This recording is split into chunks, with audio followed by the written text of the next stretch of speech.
Okay, hello everyone. We are finally live. So we're just waiting a couple of minutes for people to actually join us. We usually have a quite broad audience from basically everywhere in the world. So if you want to say hi in the comment section and let us know where you're talking from, that would be awesome. Last time I believe we have covered basically every single continent on Earth.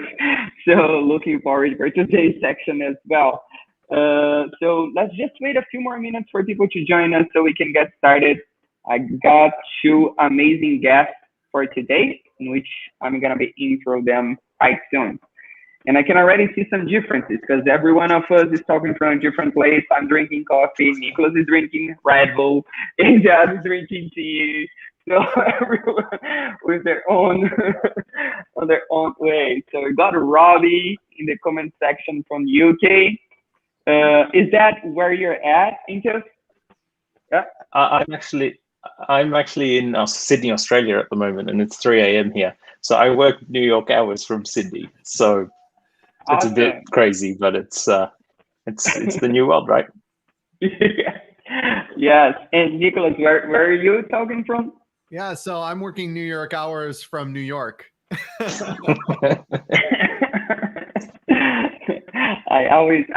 need to mention this. I feel like I have done this every time that we talk, Nicholas, but your background keeps on, it's still amazing. And for those who doesn't know, that's not like a Zoom background. It's actually the room that he's in. Working distributed for the last decade. You start to fill the whole background and room. I'm glad it looks good on video. It's really just a mess of snacks and vegetables, really. I think you have very good lighting to make it put the highlights in the right places. It's very cool. It's really not a green screen with a Zoom background. It's definitely different. Yeah. So we got Marco and Fabio from Brazil also on the comment section. I think most of the people already joined. We are live streaming this on YouTube, on LinkedIn, and you can also watch it from StreamYard and some other channels. So welcome everyone. Without further ado, let me quickly introduce you guys to our two amazing speakers from today. One of them is Nicholas Garofalo. He's the growth marketing lead at Automattic. You might not know the company by this name, but you certainly know the company by its product, in which he's going to talk about quite soon. So in his role as a growth marketing lead at Automattic, he actually managed a team of cross-discipline marketers leveraging data, experimentation to discover and document a variety of growth marketing opportunities. So welcome, Nicholas. Thank you so much for joining us. Thanks for having me. Always happy to have you. And we also got Imteaz Ahamed, Director eCommerce Technology at the Reckitt Group, the RB.com. So he's an executive leader for like over 15 years with experience delivering scalable solutions, seizing high growth opportunities, and empowering multi-discipline teams on a global scale. Welcome as well, Imteaz. Thank you, Pedro. Pleasure to be here. Awesome, guys. So I made a quick introduction of your role. That information people can find on LinkedIn. What they cannot find on LinkedIn is what you guys do, like what is the company and what is your role at that company, meaning not only the title, but what do you actually do?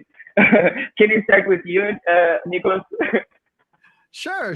So like you said, Automattic is probably most known for its products, WordPress.com being chief among them, but also things like Jetpack, Tumblr recently joined us, the journaling app Day One recently just joined our family as well. I believe we have over a dozen different products that's sort of part of our stable. And yeah, my role there is as a growth marketer. And I always tell everyone that I am always willing to do anything that's necessary for growth. So that can be managing a variety of different channels, building different user experiences, campaigns, whatever. up until very recently, my primary role was on the WordPress.com team, where we're very focused on acquisition and sort of top of funnel. And I just recently moved over to the WordPress.org team, or rather, I'm building a new growth team for WordPress.org, which the focus there is on the WordPress software and getting more and more people using it and downloading it and participating in that community. That's awesome. And I want to put a pin on what you said, that you're building the growth team from scratch on that new venture that you just moved into, because one of the questions that we have got from the audience when they were describing for this was actually like, all right, did you join the company once it already have a growth team, or did you build it from scratch, and how, like, what is the difference between them? But before we get into that, may I ask you, Imteaz, like, what is your role as a director of e-commerce technology, and what does that actually mean? And plus, what are the products on Reckitt? Because I feel like you're probably like, if you're from technology, you have probably already used WordPress. If I'm not mistaken, like almost 40% of the web actually runs in WordPress. Yeah. But What I think, about RB? Yeah, similar to Automattic, Reckitt or RB is a company name that you probably don't hear of, but I bet you probably every single person on this webcast has a Reckitt product in their house. So whether it's brands like Lysol or Dettol, or Finish dishwashing tablets, Vanish, Mortine, like we have a whole heap of household cleaning, healthcare, and nutrition brands. So we're a CPG company, a global CPG company operating in over 60 markets across the world, and we have a portfolio of brands. So I guess my role as e-commerce director, looking after direct-to-consumer e-commerce, is looking at how does this, the company is over 200 years old. How does this 200-year-old heritage company basically move into this new world?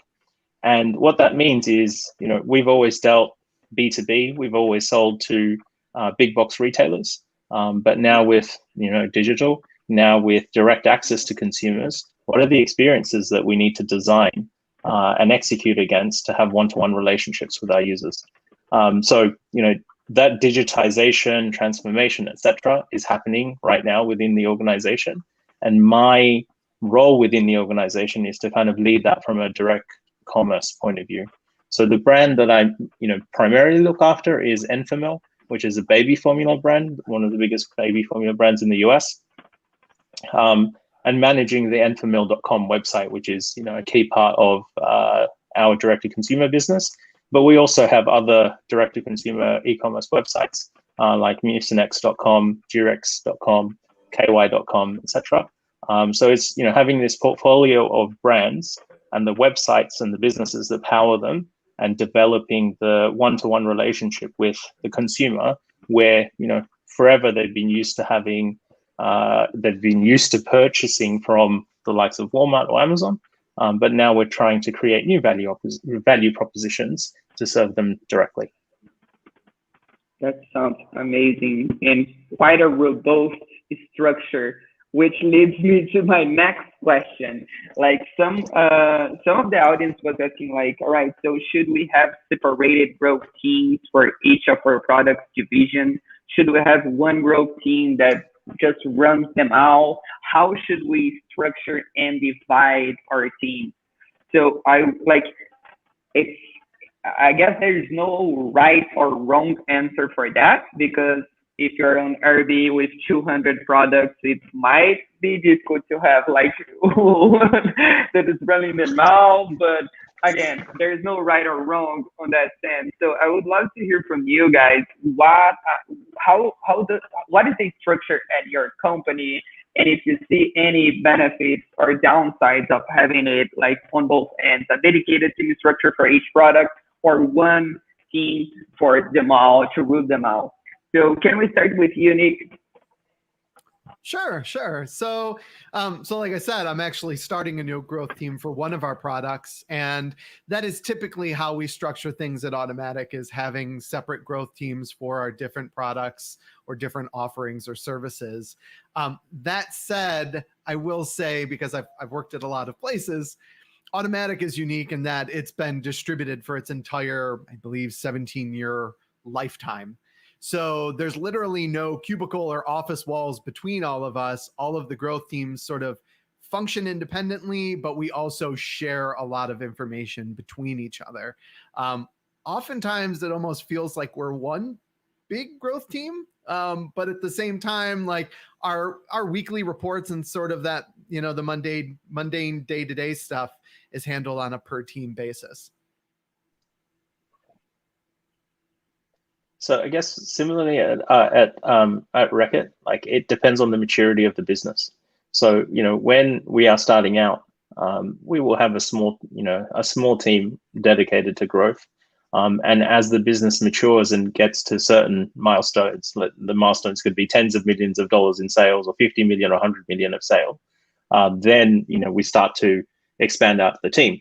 And it also depends on the growth trajectory of the business. So if it's the type of business that's going to see 2 or 3% growth, who cares? If it's going to be a 50% year-on-year type business, then you forward invest the resources ahead of the curve to achieve that. So to answer your question, the structure depends on the size of your business and how much you can afford to invest in terms of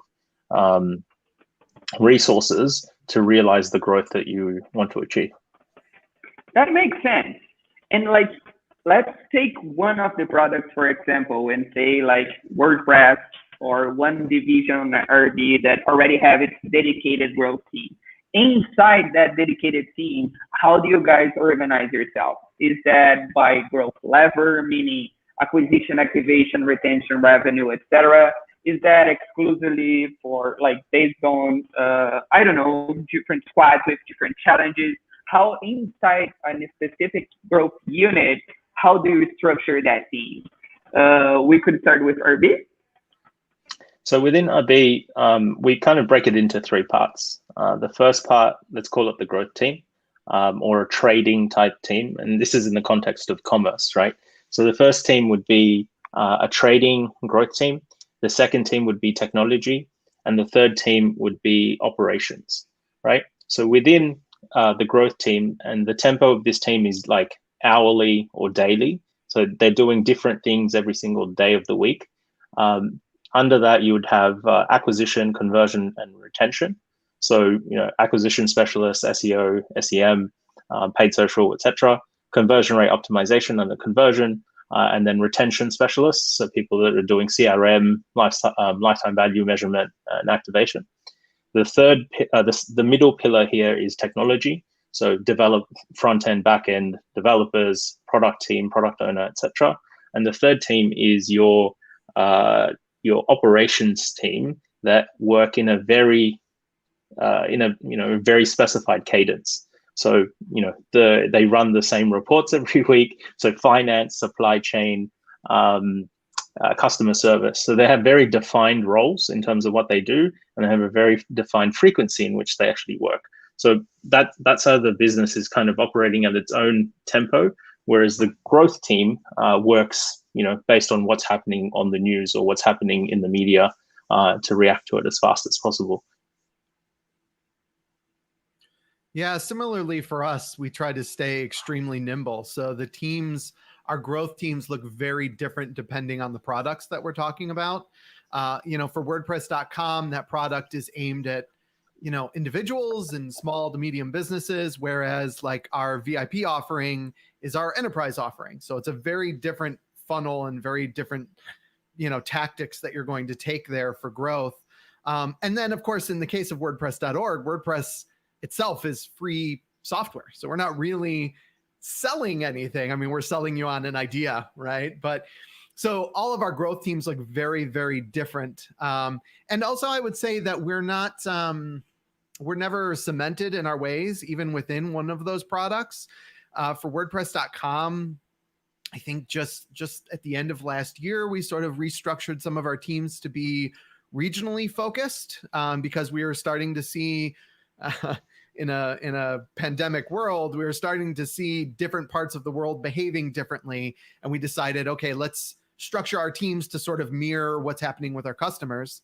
And now as we come out of that, we're looking at, do these teams still make sense in 2021 as the world starts to return to some level of normalcy, or does a different team structure make more sense? Is that going to be more efficient for us? Nice. I just wanted to share something here. Go ahead. Which was something, and it escapes me who shared this with me. But the statement was basically for every 2x in people or 3x in revenue or the top line metric that you're measuring, you basically need to rip up your processes and start from scratch again. Yeah.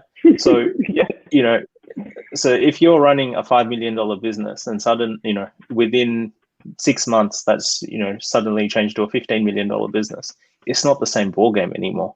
So you need to be okay with, completely ripping up everyone's current title, current role, and then just going, you're something else tomorrow. Just get used to that.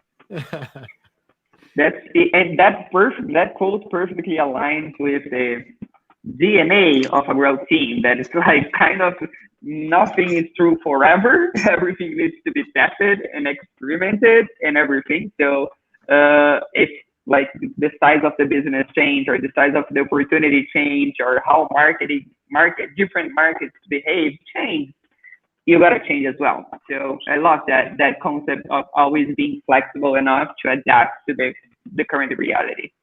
And like you guys, like in both cases, regardless of it's a dedicated structure, if it's a team taking care of multiple products, regardless of the timing of that specific product or project, is there anything in specific? So my question actually is like the learnings from your experiments. Experiments are usually done upon something that it's not being done, haven't been done before, right? Like so you're testing something out of the box, something new, something that is not part of the process yet. That's like generally speaking. So once you find that out, that learning is actually quite important for you to distribute that as broad as possible. So maybe other teams can also use that knowledge, or in the worst case, at least retain that knowledge like in a way that other teams can use.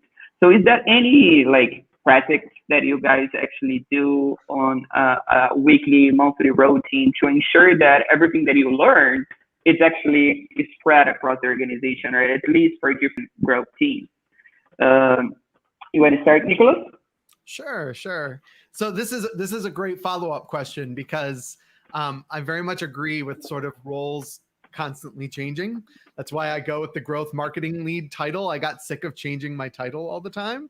But I always say like part of my job as a growth marketing lead is sort of gaining the trust of the people that I'm working with and also sharing and cheerleading experiments and learnings. And that's not just on your own team, that is company wide, right? Because you need buy-in at the product level. And then, as you said, especially in the case of Automattic, many of our products are at least a little bit related, right? One of our products is Crowd Signal for doing surveys and stuff. Well, those are usually hosted on your website, which is hopefully on WordPress.com, right? So they're at least a little bit connected. And a lot of times the learnings for one, at the very least, are maybe translatable to a CTA somewhere, or maybe just how we're posing the product in the header, or where it is on the page, or the timing in the user journey.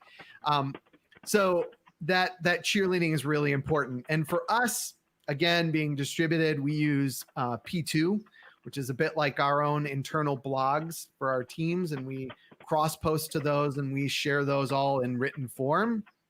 And you can tag people and cross-post and all of that. So it's almost like a internal social network, if you will.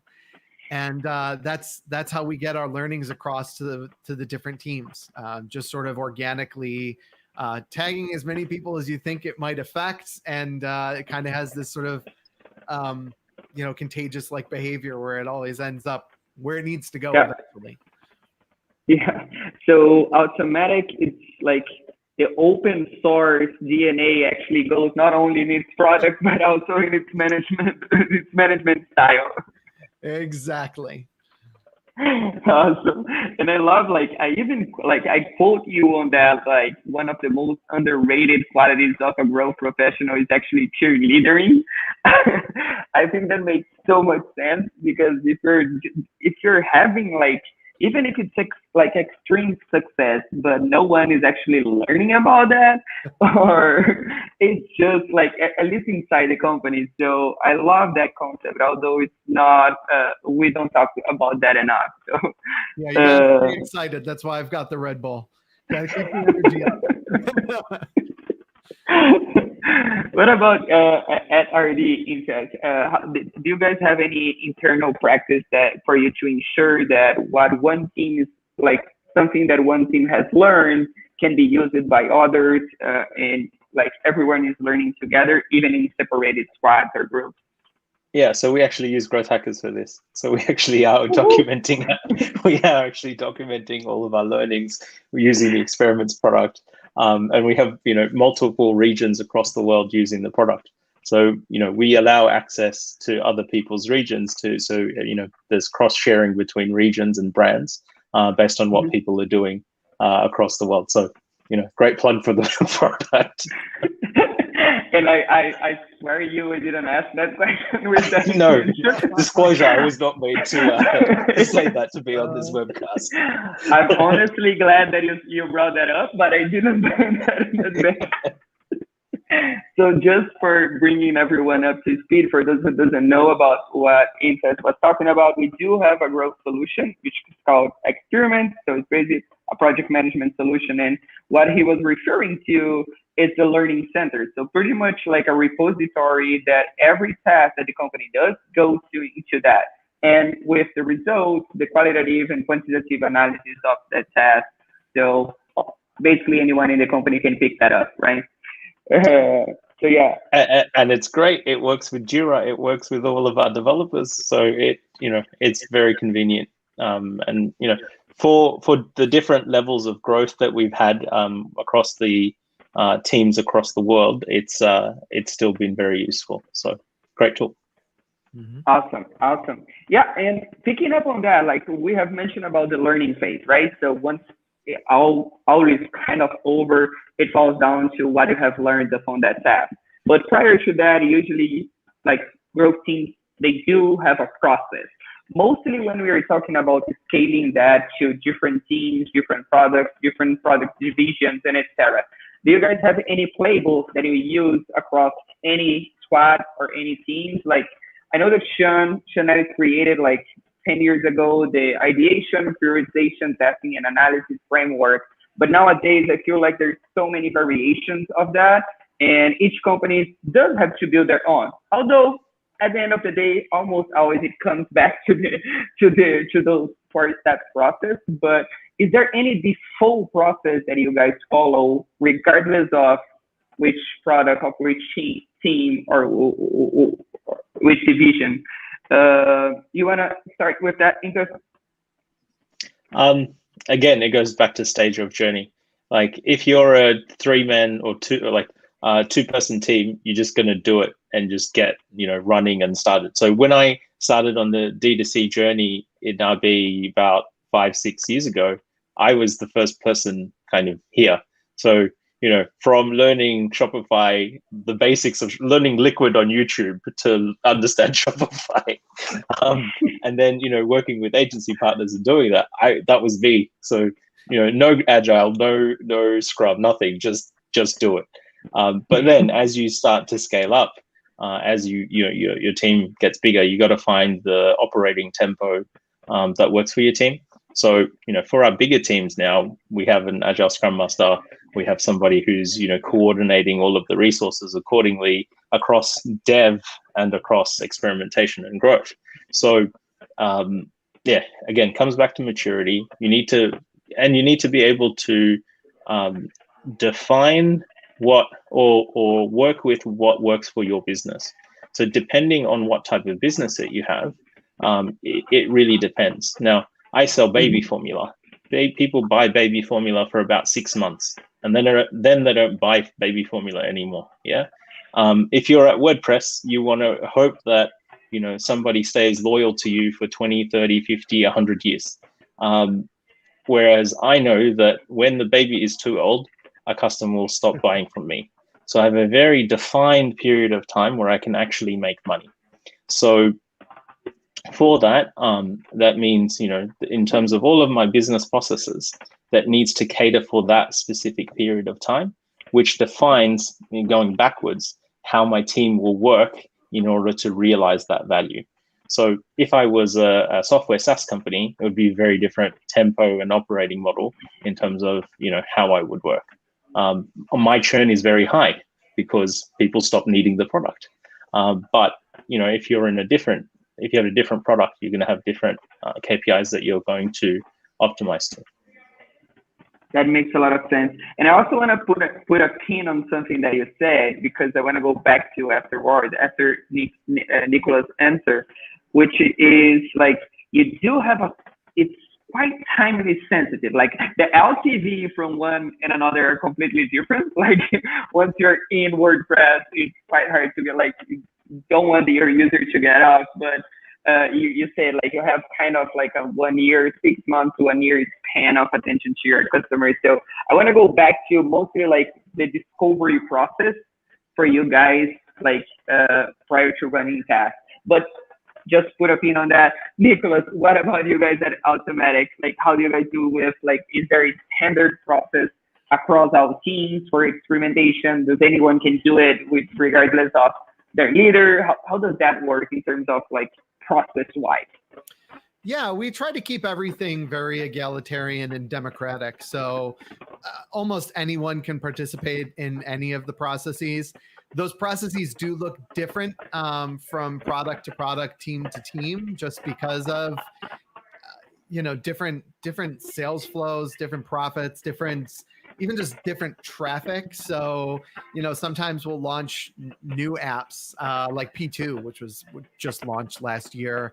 And, you know, you can't maintain the sort of testing cadence that you would on, you know, WordPress.com, where we're getting millions of visits, right? So, you know, your entire experimentation and growth process is just, the cadence is different. The tools you're using is different. The ideation and like how much you need to vet and prioritize those ideas is different. Sometimes you have such a short list of ideas that you can work off of. There's no need to like ice score and be doing all of those things. In fact, honestly, you know, something that we run into occasionally is because there's a lot of mobility between teams is it can be tempting to get ahead of yourself sometimes and start building out this big process that you don't need yet and is really just going to get in your way. You know, so sometimes we need to give ourselves the permission to just be a little chaotic and do things sort of ad hoc, be a little reckless, almost like pretend you're working at a startup, right? and just launch the experiment. You know, like on WordPress.com, it's like, okay, you can't just go in and change the homepage. But if you're on some of the other products, it's like, yeah, go ahead and change the homepage. Like 1,000 people that are going to see it today. It's not going to be a big deal if you mess something up, right? Yeah, couldn't agree more. And we got that question like over and over again, mostly from teams that like, I have just joined this company and they do not have a growth team. What stack do I need to start that from the ground up? You don't need a stack. Like your marketing team probably already uses a tool. Your sales team is using a CRM. Your customer service is using like a help desk, help center, or something. So why don't you start testing on that? Like register everything, but you don't actually need anything to do it for you. You got even like free tools. Like if I'm not mistaken, like for A/B testing, you guys are still using Optimize from Google, Nicholas? Yes, so we use Google Optimize as well as our own internal testing framework. Again, depending on the product, and I'll give growth hackers a plug here as well. I tell people all the time, if you need to just start off with a spreadsheet, that's fine. Start off with a Google Sheet for your ideas, and then you can import them into growth hackers tools later, right? When you're ready and you start bringing on more people into that growth process, you can always upgrade your tool stack, right? But if you introduce those things too soon, it just introduces all this overhead of maintaining tools and this whole stack and tool chain, right? Yeah, I believe like before you request resources, meaning money, people, or tools, just get some wins. It might be a small win, but something that the company was not doing before, or you optimized something that it was already doing, but now it's optimized and it's like proving results. So prove the value of that before going into asking for more. I guess like against data, there's hardly any argument. So if you can actually prove that by doing those small wins, you're bringing, like you're growing the company, then everything else is kind of a consequence, not the primary source. So yeah, thanks for that. And again, I haven't asked Nicholas to to say that, but thank you, Nicholas. Thank you guys so much. I'm gonna do like we are gonna create a series, and every week we're Nicholas and me just in the show. So jokes aside, Nicholas, you said something when you were presenting a role at the company, which was about starting a growth team from scratch, right? I know that Automattic does have some like unique characteristics because it is open source. It is open source not only in its products, but also like in the way it manages the team members in itself. It's quite horizontal. So, but like a lot of people actually watching us today ask us like, how do I get a growth team from scratch? Like, how do I convince the management team? How do I actually get started on that? So would you have any recommendations? Like when you joined Automattic, did they already have a growth team or did you create it from scratch? What is the difference between one and another? Just like overall experience on that. So it's interesting, and I'll give an answer based on my time at Automattic, but also with other companies. And someone actually asked in the comments what the difference between a growth team and a marketing team is. And I think that ties in here a little bit. I think at least most of the time nowadays, growth is about a certain mindset of measurability and moving toward a certain goal, right? Marketing a lot of times can be about maintaining a brand or getting out a message.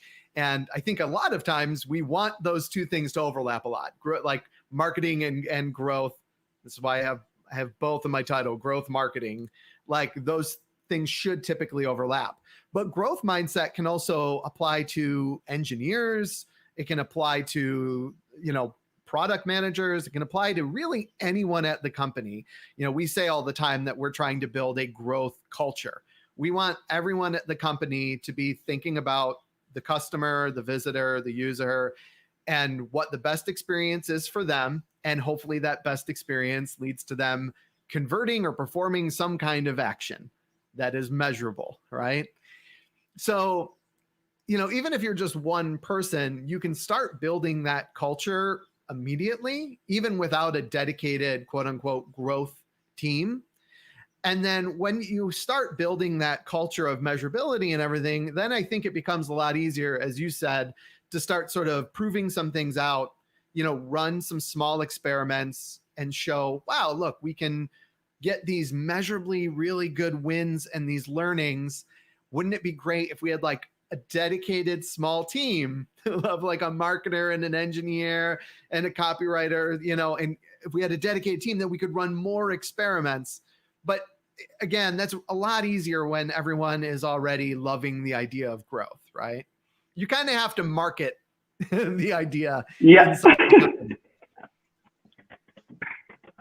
Yeah. And actually this year's Growth Hackers Conference main theme is going to be the culture of experimentation. Great. And the idea behind it is exactly that. Like it's weird because at the same time that data sits on the center of growth initiatives, when we talk about culture, it's something that is really hard to measure, right? Like how can you measure culture of experimentation? But I guess Jeff Bezos talks about that a lot, about actually innovation, about reinventing yourself, about testing new things. And always when you have 100x opportunity, but the downside of that might be like 10x.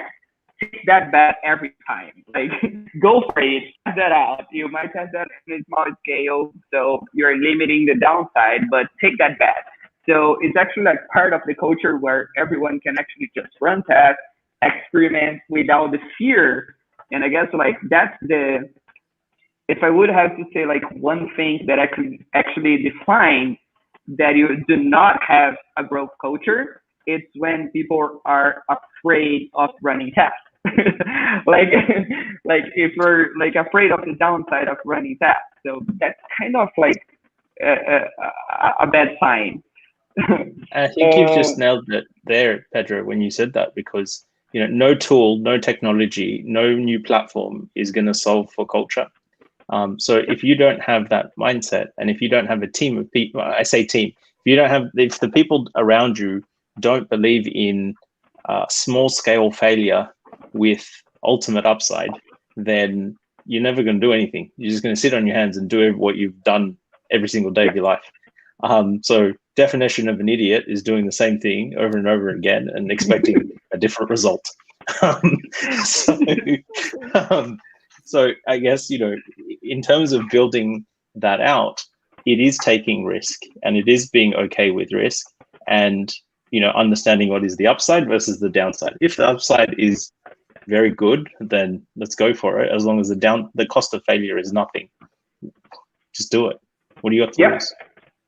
That's perfect. And I guess like having a growth team actually helps you manage that at scale, because like the other side of that coin would be anyone in the company can run experiments and run tests, and then the failure rate might go up in every sense. So that might be risky. It's hard to limit the downside. But when we're talking about like the growth team, then it's kind of like they already know how far they can go. They already know like the limit of the risks they can take. So everything that is not actually part of the process falls under that kind of laboratory, innovation laboratory, or the risk takers or something like that. For sure. And within that team, though, I think what is super critical is trust. So I have a rule within my team of, if you are 50% sure that Imteaz will say yes, and it's no risk, then act as if though I have said yes. Don't even ask me for permission to do your job, right? So just make the decision. If it's important enough, then ping me and let me know, or email me, whatever. But make the decision rather than wait an hour, 2 days, a week, whatever the time frame may be, to make the decision to go live with the test. Always go live. Even if it's 80% there, go live. It's too late, go live. So that if that trust doesn't exist within the team, then moving at the tempo you need to move at to unlock 10x, 20x growth, not going to happen. Perfect. And that also correlates. I want to like go back to that, Imteaz, because it's really great. Like, we have found a lot of correlation between the velocity or the amount of tasks that you're running and actually the end result. Like, teams that actually scale more to running more tasks usually have better results, not because they're always right, but because by running more tasks, you can actually fail more and learn more. So like, where are you guys, how do you guys do that? Like, and like taking your approach, I guess by doing this, you're enabling everyone in the team to run tests and at a faster pace. Am I assuming that right? Yeah, I mean, the you still need to coordinate the chaos. So there needs to be somebody, who's at the center trying, understanding, like, for example, if you're going to do something on the homepage, 5 different people shouldn't be doing something on the homepage together. Yeah. So, it's not a blanket rule to just do what the hell you want to do. It's, if the risk is small and it's a particular area that you have the ownership of, you shouldn't need to ask the permission to do what you need to do, as long as it's kosher, as long as it's legal, as long as no one's going to get hurt or in trouble. So, that's, if you don't have that mindset, then you're going to struggle to, get the velocity of experimentation out there in order to really learn. And this is, again, giving another plug to Growth Hackers. This is what we love, because we're documenting all the learnings there. And then at the end of the week, we have a growth meeting and we're looking at getting a summary of everything that's happened. The team is consuming that knowledge. And, next week, hopefully we don't make the same mistakes, or the same failures again. And then we're taking the learnings and moving forward from there, bit by bit. Awesome. Yeah, that makes a lot of sense. And yeah, I want to go back to something that you say, Imteaz, which was like, again, by selling baby like products for parents during like the baby stage of their lives, it usually has like a time span of 6 up to 12 months. So how do you guys like? So my question actually is like, how do you guys come up with ideas for the task that you are going to run? Is there a discovery process? How do you brainstorm that? Does everyone in the company can actually suggest an idea for the growth team? Only the growth team can do that? How does it work at RD? So in terms of ideation, we hold specific sessions to tackle specific problems, right? So one of the big, and my team looks after commerce on the website, right? So we're always looking for ways for, to make that shopping experience as easy as possible for the consumer, and to remove as many uncertainties from the journey as possible. And, the easier you can make your customer's life, the more they'll love you and the more they'll buy from you. So one of the things that we really like looking at is subscribe and save. So auto subscription of baby formula.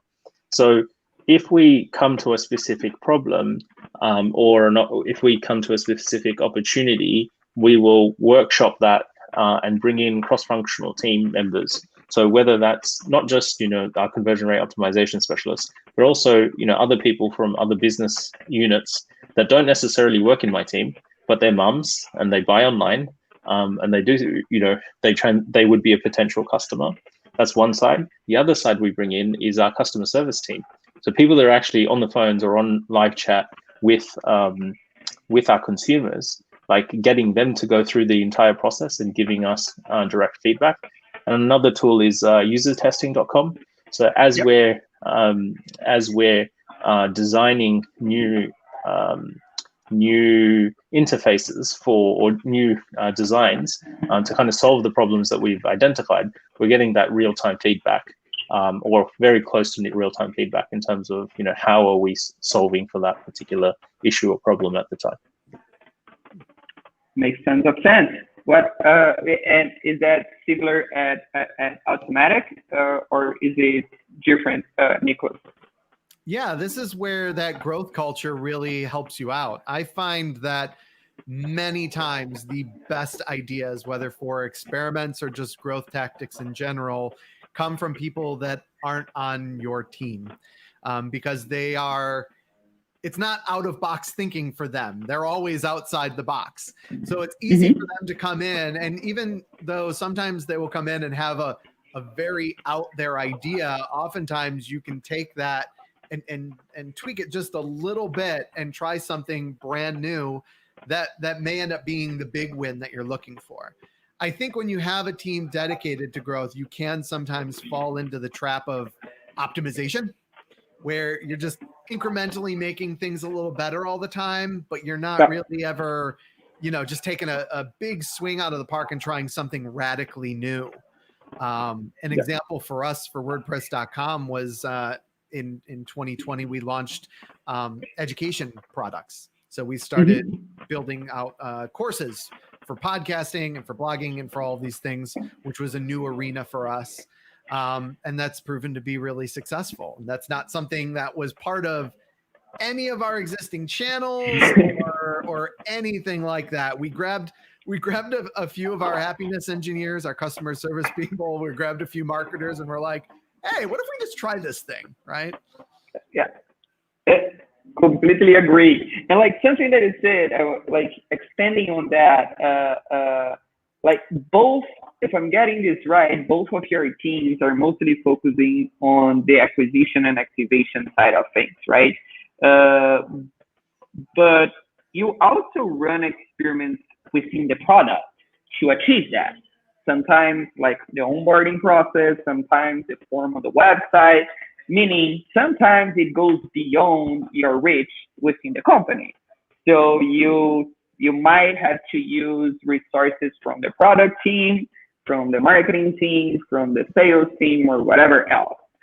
So how does that cross collaboration project actually work? Do you guys have an agreement with those teams? Whenever you need, you just raise your hand. Do you gotta fight for it? How does that? Because fighting is a tactic. It is a method at a lot of companies. I guess most of them are not like are not doesn't have a growth culture yet. But again, it's not ideally, but it happens. So I'd love to hear from you guys. Like, how do you guys collaborate with different teams for that from your organization for a specific project? You want to start, Nicholas? Sure, sure. So this is actually a scenario where like the marketing tag can kind of work against you, because an actual growth mindset should cover the entire customer journey, even up until the point that maybe they deactivate and you're trying to win them back later, right? You're kind of telling this story and hopefully getting that person, to engage with that story along the way. So, when growth culture is operating well and you have that trust across teams, I'd say that it's relatively easy to get those other teams to work with you.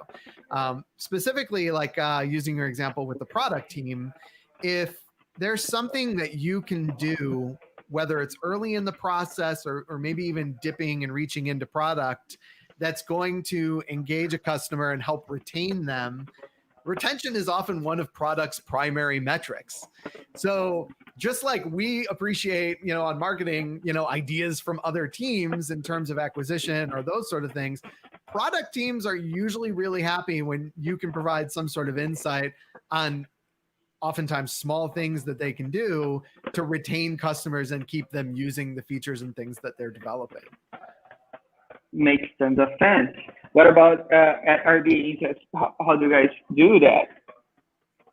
It comes down to business value. So as long as it's a big enough project, you'll get the resources, or you'll convince the higher up that you need to do it. Otherwise, you use brute force and try and do as much of it as you can before you get in trouble. But yeah, and then you got to assign project managers and run it through a proper process, etc. But usually, if you can communicate the business value that initiative is generating for the entire business, not just your own business unit, then it's easier to get the resources from other teams into your project. But always fight. Yeah, I couldn't agree more. And that leads me to the next question, which is how do you guys organize, like from a strategy perspective? Again, Sean suggested a cadence of KPIs a while ago, which is still used by some teams today, but I have seen so many different like strategy formation nowadays, like different structures of KPIs. Like the most common one might be the North Star metric, then you got business objectives, and then you got the squad who are working on that, like the task, the hypothesis, and the ideas, right? So you have a 3-layer cadence of KPIs. But I have seen so many variations of that. I would love to hear from you guys. How do you guys see that? Starting with you, Imteaz. So in terms of KPIs, when you're a sales organizations, your KPIs are very clear. Get sales, get more sales. Now, how you break more sales down into, and again, it goes back to what type of product do you sell and what type of customer do you have. Now, if you're going to have a customer that only is with you for 6 months, gaining new customers every single month ensures that you have revenue in 6 months' time. Because if your revenue might be flat because your existing users might be purchasing more product, but if your new user growth isn't there, you're suddenly going to have a hole in 6 months' time, right? So you need to really, study and understand who your customers are, how long they're going to be with you, and then break your sales KPI, if sales is your KPI, into really tangible, measurable metrics that you can have accountability across your team on, right? So, acquisition team, you need to get me 50,000 new users this month. Retention team, make sure that of these 50,000 users, only 10,000 churn this month, not more than that. Because if we have more churn than that, then we're going to have impact on, month 3 of revenue. So you take that big, broad KPI, you break it down into the acquisition, retention, and conversion metrics, and you allocate that, on a monthly or weekly, whatever cadence that you kind of work at, and then, hold people accountable for that. Yep, makes tons of sense.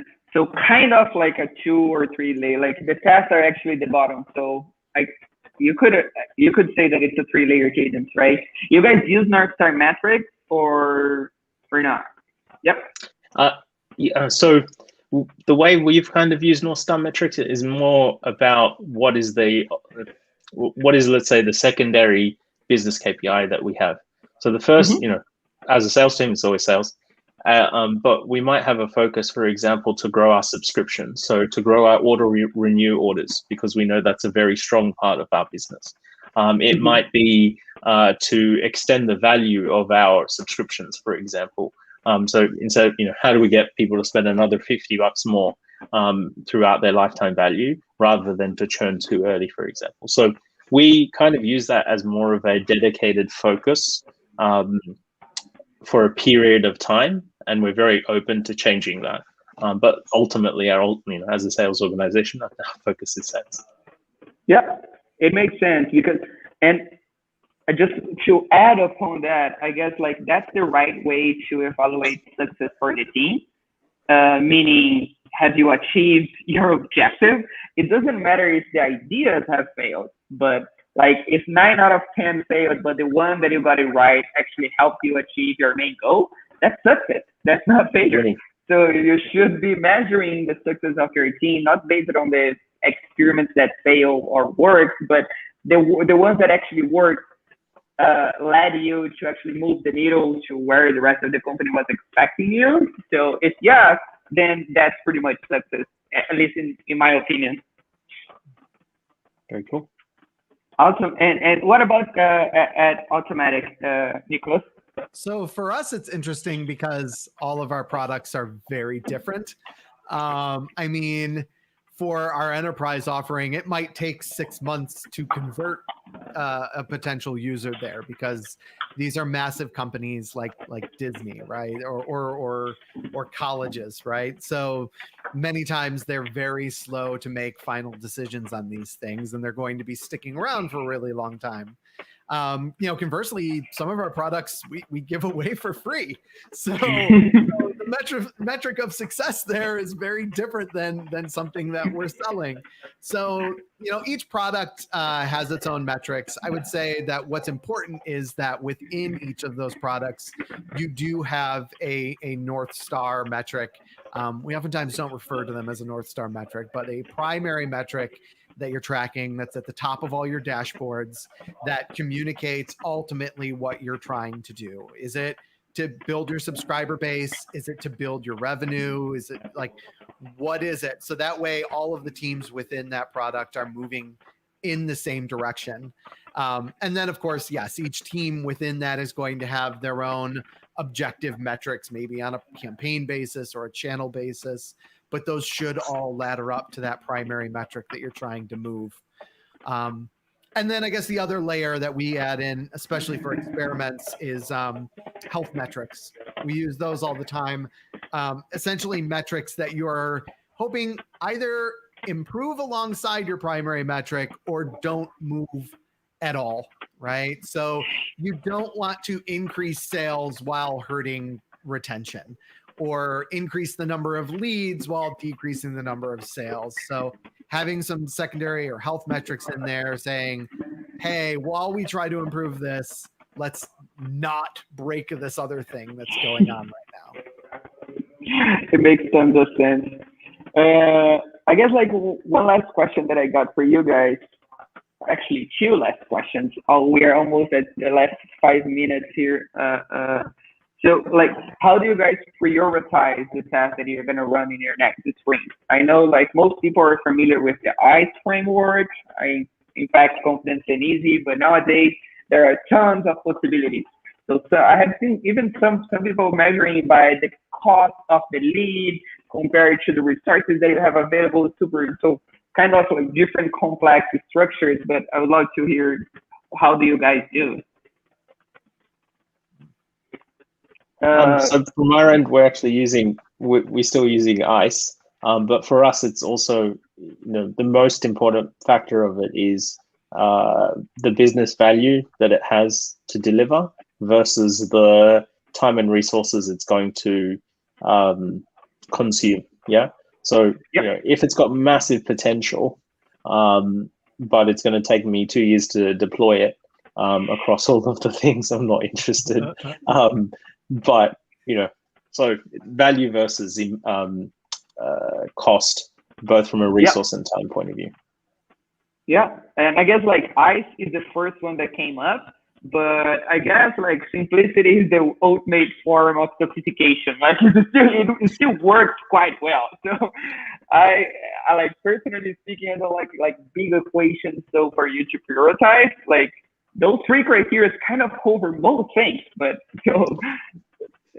Pedro, to that point, like every person in your every person within your team needs to know how to do this intrinsically. They need to like just get it. Because if it's that complicated that you need somebody with a math PhD to work it out every time you want to do something, like you're never going to do anything. So keeping it simple sometimes, not sometimes, all the time, is like just less complicated and easier to move forward. Yeah. Couldn't agree more. Well, what about at Automattic, Nick? Yeah, so I'm a big fan of ICE, even for my just personal prioritization. When I'm working on a team, I like to provide guiding statements for some of these. So, for example, when you're looking at your confidence score, I'll say, okay, like if you're looking at a confidence score of 7, you're looking at, an idea that has like some sort of quantitative data that's backing it up, right? That we have some idea that this is going to work. So I really like that. The other system, I guess, that we use that is good, especially when starting out with experimentation and a growth team, is just do the stuff that everybody's really excited to do. It's a good way to build trust and get everyone to feel that you're listening to their ideas and that you're taking that input. And then down the line, once you have a few experiments under your belt, then you can start ICE scoring and saying, okay, well, we're going to maybe hold off on this idea because it didn't work real well last time we tried it. And you start building on that. But by starting off with just what everybody likes, you're going to immediately get everyone excited and involved. It's like going to the horse races. Everyone's going to be rooting for their variation to win, right? Just building on that, Nick, if there is say if you're a small startup and there is a big company that is in a similar business vertical to yourself, and you're just starting out and you don't have growth resources, just go to if you're optimizing a checkout flow, just go to see what they've done and just steal, just copy, because at the end of the day, these people have spent a lot of time, resources, and efforts behind optimizing that. Don't infringe on anybody's copyright or intellectual property, but just take the learnings from what the big guys have done, because they have spent a lot of time and effort behind it. Mm-hmm. Yeah. And if you don't copy it, Facebook will. So sorry. I couldn't hold myself. All right, guys. So last minute, I just want to say thank you so much for coming. It's always a pleasure talking to you guys. I'm always the one learning the most here. I hope the audience also did as well. So last words, like Nicholas, do you want to say something else, like last words, or where people can find you? And if you don't want to be found, no problem too. That sounded so creepy. If you'd like to follow up, go ahead and find me on LinkedIn, just under Nicholas Garofalo. I should come up there. The only other thing I guess I'd be silly not to mention is Automattic is doing a ton of hiring right now. we talked about growing growth teams. If you want to be part of that process, just go to automattic.com and click the Work With Us link. And yeah, you can maybe literally be a part of growing a growth team from scratch. Thank you so much, Nick. It's always a pleasure, man. And Imteaz, what about you? Similarly, you guys, you can find me at Imteaz Ahamed on LinkedIn. And similarly, if you're wanting to specialize in growth marketing, in tech and operations as well, feel free to reach out to me directly on LinkedIn, and hopefully make something of this. So thank you so much, Pedro and Nick. It has been a pleasure. Thank you, guys. Pleasure is all mine. For the attendees, we're going to follow up with you guys with the recording for this call, the transcription of it, and Nick's and Imteaz contacts. And yeah, thank you so much, guys. See you next time. Great. Take care, guys.